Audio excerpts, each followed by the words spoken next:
Donc vous devez avoir 2 feuilles différentes, blanches. Elles sont numérotées en bas, recto verso, 1, 2, 3, 4. Voilà. C'est tiré d'un livre dont vous avez la référence, mais je l'avais mise en grisé à la fin du paragraphe de la page 4. On le voit à peine, de Jacques Gauthier, qui est un laïc canadien. Ça s'appelle 10 attitudes intérieures, la spiritualité de Thérèse de Lisieux. Ça a été publié au Canada, chez Novalis, et au Cerf, en France, en 2013, et ça reprend un livre qui a eu un certain succès dans une première édition. Et donc, je vous donnerai au fur et à mesure les 10 chapitres de son livre, et à partir de cela, vous pourrez faire votre propre miel, si j'ose dire, surtout à partir des citations de Thérèse de l'Enfant Jésus qui se trouvent à l'intérieur et qui sont en italique à chaque fois. Et les 10 chapitres sont évidemment des chapitres thématiques qui traversent un petit peu les écrits de Thérèse de Lisieux, et ici, parce qu'ils sont les plus importants, enfin les attitudes les plus importantes, attitudes spirituelles les plus importantes. Et ce matin, nous allons commencer avec celle-ci, désirer aimer Jésus. Désirer aimer Jésus. Et vous allez voir, au fur et à mesure, on va lire et méditer. On va peut-être pas tout lire, vous pourrez faire l'ensemble chez vous. Ça éveille en nous quand même une question, c'est-à-dire on s'aperçoit que Thérèse de Lisieux était véritablement enflammée d'amour pour Jésus, et on se sent soi-même un petit peu raplapla, quoi, un peu pauvre, un peu sec par rapport à Thérèse. Jacques Gauthier dit: le désir est une dimension constitutive de l'être humain. Créés à l'image de Dieu, nous sommes des êtres de relation, à la recherche de la vie en abondance, de la plénitude de l'amour. Seul le désir d'aimer peut nous combler pleinement. Et pour Thérèse, ce désir a un nom, un visage, une présence: Jésus. Te plaire est mon unique étude, et ma béatitude, c'est toi, Jésus. Une lecture attentive de ces écrits montre que ces 3 mots, désirer, aimer, Jésus, sont ceux que la jeune carmélite emploie le plus souvent. Pour elle, désirer, aimer est la première attitude qui met en route. C'est l'amour seul qui m'attire, dit-elle. Donc Thérèse est avant tout une femme de désir, habitée par un immense appétit de vivre, ce qui la sauvera de bien des détresses de son enfance, surtout à partir de la mort de sa mère. Cet appétit de la vie fait d'elle une grande amoureuse qui ne vit que par Jésus et pour Jésus. Et peu après sa conversion de Noël 1886, où Jésus a changé son cœur, elle sent l'urgence de son désir, comme si elle pressentait qu'il ne lui restait qu'une dizaine d'années à vivre. Je voudrais aimer Jésus avec passion, lui donner 1000 marques d'amour pendant que je le pouvais encore. Je voulais, oui, pendant que je le pouvais encore. Thérèse est morte en 1897, comme vous le savez, donc 1997, la proclamation de son doctorat, c'est juste un siècle après. Ravie dès son jeune âge par Jésus, la petite Thérèse désire ce que Dieu veut pour elle en choisissant tout ce qu'il veut. Cet épisode de son enfance où Léonie lui demande de choisir des robes et une poupée dans une corbeille est révélateur. En avançant la main, Thérèse dit spontanément « Je choisis tout ». Tel sera le leitmotiv de sa vie. Choisir tout ce que Dieu veut, c'est-à-dire désirer l'amour, un amour de communion scellé au mystère le plus intime de son être de solitude. Plus tard, alors qu'elle est postulante au Carmel, l'amour de Dieu s'éclipse dans son âme. Jésus semble dormir. Elle expérimente l'absence de Dieu, le désert intérieur, ce que la mystique béguine Edwidge d'Anvers appelait la famine d'amour. Mais plus Jésus se cache, plus son amour grandit. La sécheresse de sa prière et les piqûres d'épingle de la vie communautaire n'altèrent pas la fougue de sa jeunesse et la volonté d'aimer Jésus par-dessus tout. Je voudrais tant l'aimer plus qu'il n'a jamais été aimé. Mon seul désir est de faire toujours la volonté de Jésus. Thérèse est convaincue que seul Jésus peut vraiment combler son désir d'aimer et d'être aimé. En juillet 1890, alors qu'elle a 17 ans, elle écrit à sa cousine Marie Guérin, qui a 20 ans et qui entrera au Carmel 5 ans plus tard, une magnifique lettre où elle livre le sens profond de sa vocation, le désir secret de son être. Parfois, je cherche un autre mot pour exprimer l'amour, mais sur la terre d'exil, les paroles sont impuissantes à rendre toutes les vibrations de l'âme. Aussi, il faut s'en tenir à ce mot unique, aimer. Mais à qui notre pauvre cœur affamé d'amour le prodiguera-t-il ? Qui sera assez grand pour cela ? Un être humain pourrait-il le comprendre ? Et surtout, saura-t-il le rendre ? Marie, il n'y a qu'un être qui puisse comprendre la profondeur de ce mot « aimer ». Il n'y a que notre Jésus qui sache nous rendre infiniment plus que nous lui donnons. Ce désir d'aimer vient de Dieu et elle sait que lui seul peut le combler. Jamais le bon Dieu ne donne des désirs qu'il ne puisse réaliser. Ce désir s'actualise dans l'amour de Jésus. À 22 ans, alors qu'elle chante les miséricordes du Seigneur dans le manuscrit A, elle écrit « Ah, combien de sujets n'ai-je pas de remercier Jésus qui sut combler tous mes désirs. Maintenant, je n'ai plus aucun désir, si ce n'est celui d'aimer Jésus à la folie. » Elle reprend ce cri d'amoureuse passionnée dans le poème « Jésus seul », composé le 15 août 1896, alors qu'elle est déjà atteinte de tuberculose. Mon cœur ardent veut se donner sans cesse, il a besoin de prouver sa tendresse. Ah, qui pourra comprendre mon amour? Quel cœur voudra me payer de retour? Mais ce retour en vain je le réclame. Jésus, toi seul peux contenter mon âme. Rien ne saurait me charmer ici-bas, le vrai bonheur ne s'y rencontre pas. Le désir est vu dans certaines traditions religieuses comme la cause de la souffrance, en particulier en Orient. Dans le christianisme, il est œuvre d'amour illustrée par le corps offert du Christ en croix. La mystique chrétienne est fondamentalement une mystique du désir de Dieu révélé en Jésus mort et ressuscité. L'image de Jésus donnant librement sa vie par amour nous montre à quel point Dieu n'a que des désirs pour nous. Thérèse saisit un de ces grands désirs de Dieu, qui est de se laisser aimer par son cœur de père. Aussi s'offre-t-elle comme victime d'Holocauste à son amour miséricordieux le 9 juin 1895. Mon époux bien-aimé, au jour de sa vie mortelle, nous a dit « Tout ce que vous demanderez à mon Père en mon nom, il vous le donnera. Je suis donc certaine que vous exaucerez mes désirs. Je le sais, ô mon Dieu. Plus vous les donnez, plus vous vous faites désirer.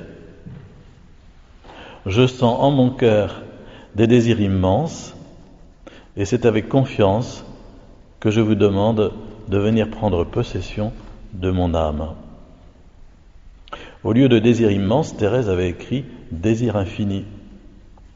Mais le supérieur du père Armand Lemonnier, à qui mère Agnès avait demandé d'examiner le texte, change cette expression.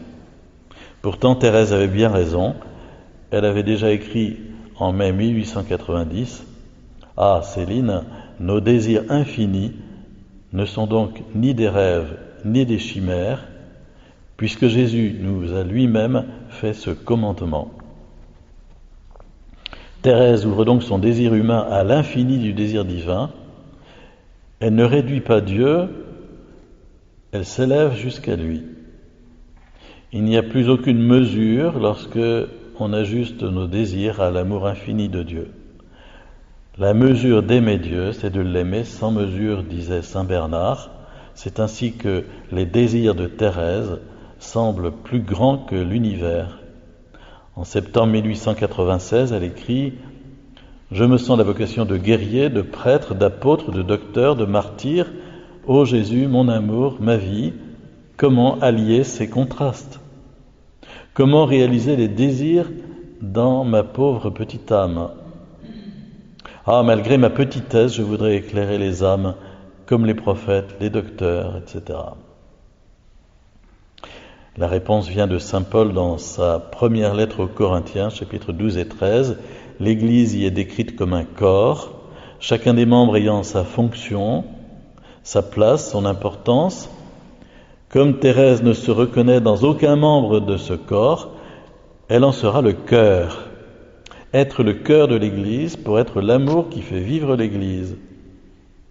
Si le cœur ou l'amour vient à manquer, les apôtres, prêtres, docteurs, martyrs ne pourront pas agir.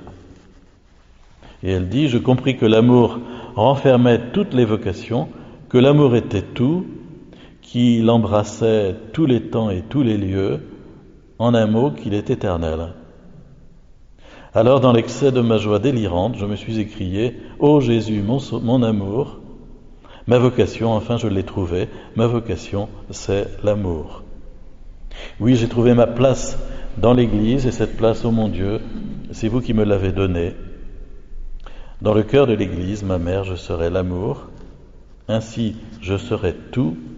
Ainsi, mon rêve sera réalisé. Ça manque pas d'audace, hein, ça manque pas d'air. Ces désirs qui la font souffrir se résument en un seul, le pur amour. Ce pur amour, ce n'est qu'en Jésus qu'elle peut le vivre, dans l'espérance de le voir un jour face à face.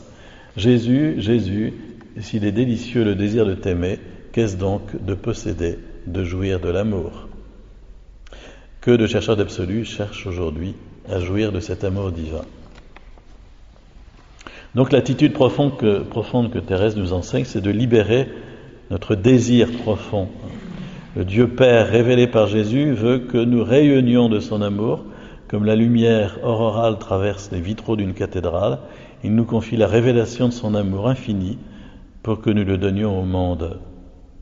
Thérèse a bien compris cette mission lorsqu'elle s'écrit dans la joie que sa vocation c'est l'amour et qu'elle sera l'amour au cœur de l'Église, réalisant ainsi son rêve, son désir profond. En découvrant ce désir profond qui l'anime, la jeune carmélite l'accueille au secret de son être et le déploie en toute liberté. Elle l'approfondit l'immensité de son désir en voulant mourir d'amour. Le 9 juin 1897, soit 2 ans après son offrande à l'amour miséricordieux et 4 mois avant sa mort, elle écrit « Il me semble maintenant que rien ne m'empêche de m'envoler, car je n'ai plus de grand désir si ce n'est celui d'aimer jusqu'à mourir d'amour. » Thérèse libère son désir profond au moment où elle se trouve dans l'épreuve de la nuit, de la foi et de l'espérance, alors qu'un mur s'élève jusqu'aux cieux et couvre le firmament étoilé. L'épreuve du néant purifie son désir et lui enlève tout ce qui aurait pu se trouver de satisfaction naturelle dans le désir qu'elle avait du ciel. La croix creuse en elle un manque qui intensifie son désir de s'identifier à Jésus crucifié. Guidée par ce désir sans remède, elle se laisse consumer d'amour en toute confiance, libérer son désir en se consumant d'amour. Voilà ce que l'Évangile lui demande, cette bonne nouvelle qui est pour elle source de joie profonde. Le désir d'aimer Jésus est le noyau profond de son être, le lieu sacré où Dieu demeure, même lorsque tout semble mourir en elle. C'est là qu'un feu secret la consume de nuit, un désir brûlant d'aimer, une volonté de posséder l'amour et de se laisser posséder par lui gratuitement. Ô Jésus, mon premier, mon seul ami, toi que j'aime uniquement, dis-moi quel est ce mystère. Aussi se demande-t-elle comment une âme aussi imparfaite que la mienne peut-elle aspirer à posséder la plénitude de l'amour? Et elle y répond par le poème « Ma joie ». Longtemps encore je veux bien vivre, Seigneur, si c'est là ton désir. Dans le ciel je voudrais te suivre, si cela te faisait plaisir. L'amour, ce feu de la parole, ne cesse de me consumer. Que me font la mort ou la vie? Jésus, ma joie, c'est de t'aimer. Donc quand on découvre la vie de Thérèse, on se rend bien compte qu'il s'agit d'une succession de désirs auxquels Jésus ne résiste pas. Les désirs de Thérèse sont toujours comblés. La conversion de Pranzini, devenir une sainte, l'entrée au Carmel à 15 ans, Céline qui les rejoint, avoir des frères missionnaires, les abbés Bellière et Roulant, tout ça, ce sont des désirs de Thérèse qui sont comblés par Dieu. Ah, pardonne-moi, Jésus, si je déraisonne en voulant redire mes désirs, mes espérances qui touchent à l'infini. Pardonne-moi et guéris mon âme en lui donnant ce qu'elle espère. Le désir chez Thérèse relève d'une attitude fondamentale de sa petite voix. Le Seigneur fait toujours désirer ce qu'il veut donner. Le Seigneur fait toujours désirer ce qu'il veut donner. Le Seigneur est si bon pour moi qu'il m'est impossible de le craindre. Toujours il m'a donné ce que j'ai désiré. Ou plutôt il m'a fait désirer ce qu'il voulait me donner. Ainsi, peu de temps avant que mon épreuve contre la foi commence, je me disais, vraiment, je n'ai pas de grandes épreuves extérieures, et pour en avoir d'intérieur, il faudrait que le bon Dieu change ma voie. Je ne crois pas qu'il le fasse, pourtant, je ne puis toujours vivre ainsi dans le repos. Thérèse indique ici que l'important dans la vie, c'est ce que l'on désire intérieurement, puis il suffit d'accueillir ce désir profond comme un don de Dieu. Dans ses confessions, saint Augustin montre que le désir rend capable d'accueillir ce que Dieu s'apprête à nous donner. Nous pourrons mieux recevoir ce qu'il nous donne si nous y croyons avec plus d'ardeur et de foi. Ça, c'est important, effectivement. Et pour Thérèse, ce don de Dieu, c'est l'amour. Elle croit à l'amour parce qu'elle se sent aimée de Dieu. Elle n'a pas besoin de vouloir être la meilleure ou la première pour posséder cet amour en faisant quelque chose d'utile et de prestigieux. Ainsi peut-elle réaliser son désir d'être sainte. J'ai toujours désiré être une sainte. Désirer être une sainte, c'est désirer aimer en devenant pleinement soi-même. Elle ne renoncera jamais à ce désir de sainteté. En digne fille de Saint Jean de la Croix, Thérèse retient la primauté de l'amour sur tout le reste. Elle relate un verset du Cantique spirituel de Jean de la Croix, « La maladie de l'amour ne se guérit que par l'amour ».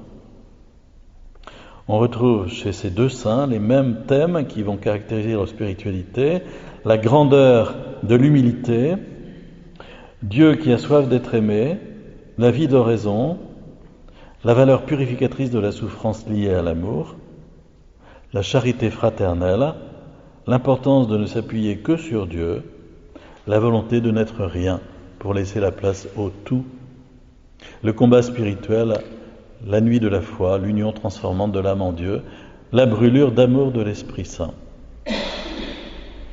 Quiconque désire des révélations extraordinaires n'est pas dans l'esprit de la petite voix thérésienne. Pour Thérèse, le désir d'aimer ne se manifeste pas dans les grands sacrifices ou dans les extases, mais au jour le jour, par les moyens ordinaires qui favorisent l'exercice de la charité fraternelle comme le sourire, les petits services, la bonne volonté, l'acceptation de son imperfection. On se glorifie en Dieu présent dans les petites choses du quotidien où se vivent la charité, l'humilité, la joie, la confiance en sa miséricorde. C'est important à redire aujourd'hui où beaucoup de gens courent après le sensationnel sous une forme ou sous une autre.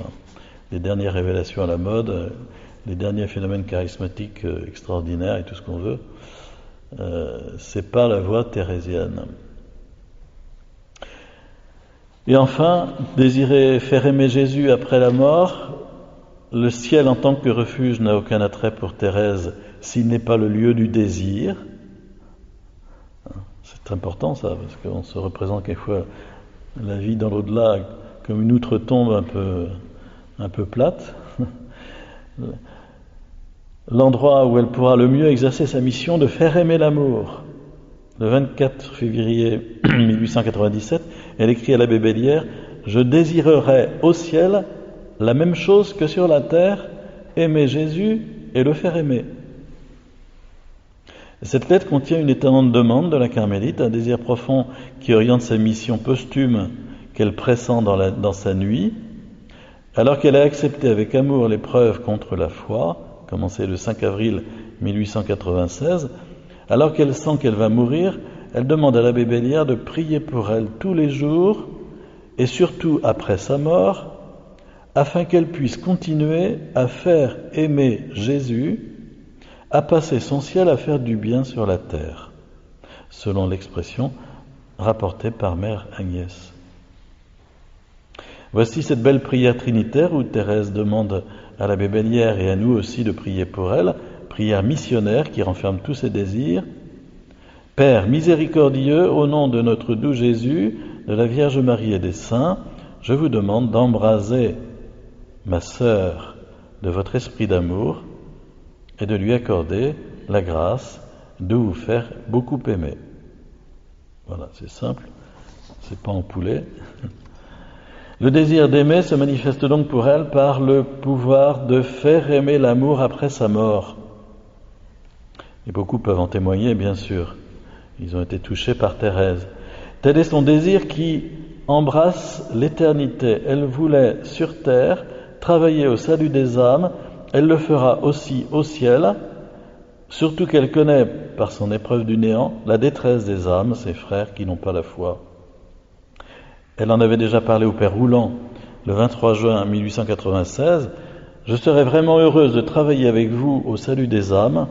C'est dans ce but que je me suis faite carmélite. Ne pouvant être missionnaire d'action, j'ai voulu l'être par amour et la pénitence, comme Sainte Thérèse, ma séraphique mère. Je vous en supplie, mon révérend Père, demandez pour moi à Jésus le jour qu'il daignera pour la première fois descendre du ciel à votre voix, allusion à son ordination sacerdotale prochaine, demandez-lui de m'embraser du feu de son amour afin que je puisse ensuite vous aider à l'allumer dans les cœurs. » C'est ce qu'elle fait actuellement dans la beauté du royaume de Dieu. Elle est dans la pleine possession de l'amour du Dieu Trinité et elle désire que nous soyons dans cet amour. Aussi passe-t-elle son ciel à nous accompagner dans notre quête de Dieu. Elle l'a promis au Père Rouland et elle tient toujours ses promesses puisque Dieu réalise ses désirs. Ainsi en est-il de son amour pour chacun et chacune de nous. Votre petite sœur tiendra ses promesses et qu'avec bonheur son âme, délivrée du poids de l'enveloppe mortelle, volera dans les lointaines régions que vous évangélisez. Ah mon frère, je le sens, je vous serai bien plus utile au ciel que sur la terre. Elle peut ainsi nous aider plus efficacement et nous exaucer sur la terre. C'est encore sa façon de jeter des fleurs ou d'envoyer une pluie de roses, symbole de l'action de Dieu qu'elle répand depuis plus d'un siècle sur les 5 continents.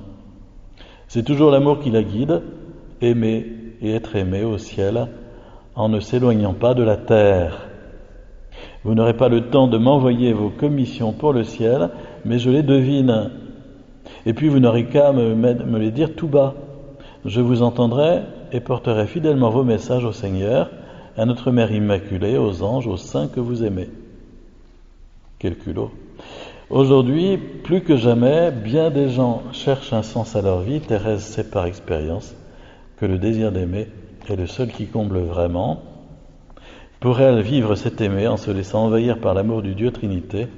Elle unifie tout dans ce vivre d'amour, selon le titre d'un de ses poèmes. Son existence fulgurante nous révèle que l'amour n'est pas d'avoir, mais d'être.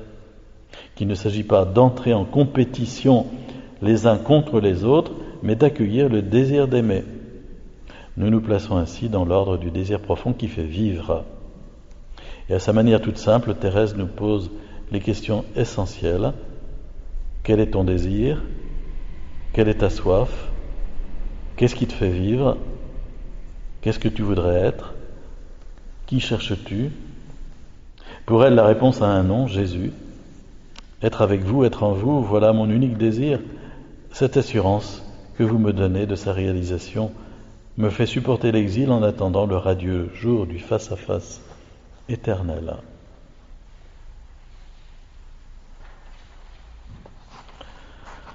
Voilà, vous voyez la beauté de cette spiritualité qu'on va ainsi essayer de mieux cerner à travers 10 thèmes différents les uns des autres, mais qui nous provoquent dans notre vie spirituelle profonde. J'ai choisi Thérèse cette année parce que c'est le 5e centenaire de, je ne sais plus si c'est la mort ou la naissance de Sainte Thérèse d'Avila, naissance, voilà. Mais Sainte Thérèse d'Avila est beaucoup plus compliquée à lire, et j'ai pensé que Thérèse de l'Enfant Jésus, qui est beaucoup plus facile, serait mieux abordable. Voilà. Avez-vous quelques questions, quelques partages que vous souhaitez faire ?